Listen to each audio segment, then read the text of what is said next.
Super is a film that I've seen on the shelves everywhere recently. In every supermarket, in every shop, it's been on the shelves, and it was lent to me by a friend who recommended it and said that he thought I'd really like it, and I basically watched it not expecting much. I thought it was going to be a cheap rip-off of Kick-Ass.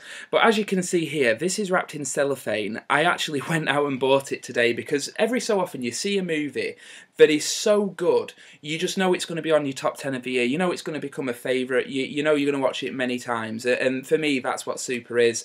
Now, it basically follows the character of Frank Darbo, played by Rainn Wilson from the American version of The Office. He loses his wife, played by Liv Tyler, to a drug lord, played by Kevin Bacon. She's like a recovering drug addict, and she basically runs off with Kevin Bacon. Rainn Wilson's character, Frank, snaps and becomes basically a costume vigilante. You know, he puts on a red costume, calls himself the Crimson Bolt, and goes out to defeat crime.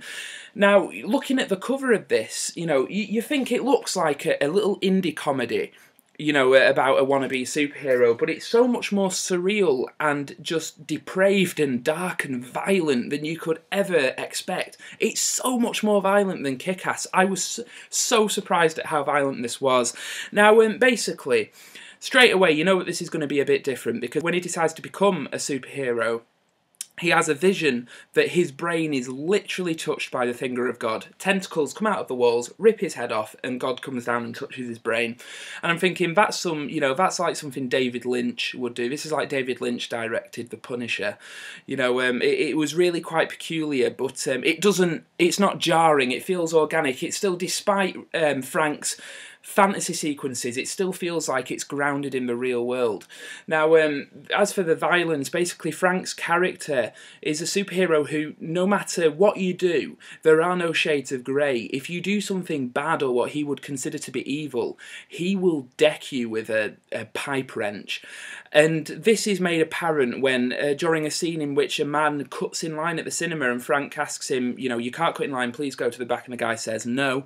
Frank then goes over to his car, which is on the other side of the road, gets changed in front of everybody into his superhero outfit, comes back out, and the guy says, who are you kidding, I just saw you get changed, and Frank beats him half to death with a pipe wrench until his brains are hanging out. This guy is psychotic. He is unhinged. He's on the edge. You know, he's a few steps away from becoming a serial killer. And I like the fact that basically this film admits that in order to put on a costume and try and fight crime, you have to have a few screws loose. And that's made all the more apparent when Ellen Page's character comes into it. She plays a nerdy comic book shop girl. She wants to be his sidekick, Bolty, and she's basically a homicidal maniac. She's playing against type. She doesn't have that dry sense of humour that we're used to seeing from her in films like Juno. She is just off-the-wall bonkers and crazy, and I think it's the best performance I've ever seen her give. She is so unhinged in this film, I can't even express. She's just borderline, well, not borderline, she's just dangerous, and no sane human being would have her around. They'd have her committed or arrested. And I think the fact that these two form an unlikely duo, like almost like Batman and Robin, I think that makes the film all the more interesting. I think reasons this film won't really take off in terms of maybe box office performance is the fact that its message is so convoluted. It begins to ask, like, whether or not Frank's actions are justified. If he sees evil, should he be allowed to assault it in such a violent way? And, you know, it basically asks a question, what is evil? You know, one person's evil is another guy's inconvenience. And it asks all these questions and doesn't provide any answers at all. And I think for those reasons, those are the reasons I loved it, but I think those are also the reasons that a lot of people will be switched off. Rainn Wilson's performance is nothing short of brilliant. I've always enjoyed him in The Office, but I haven't really liked him in any of the films he's appeared in.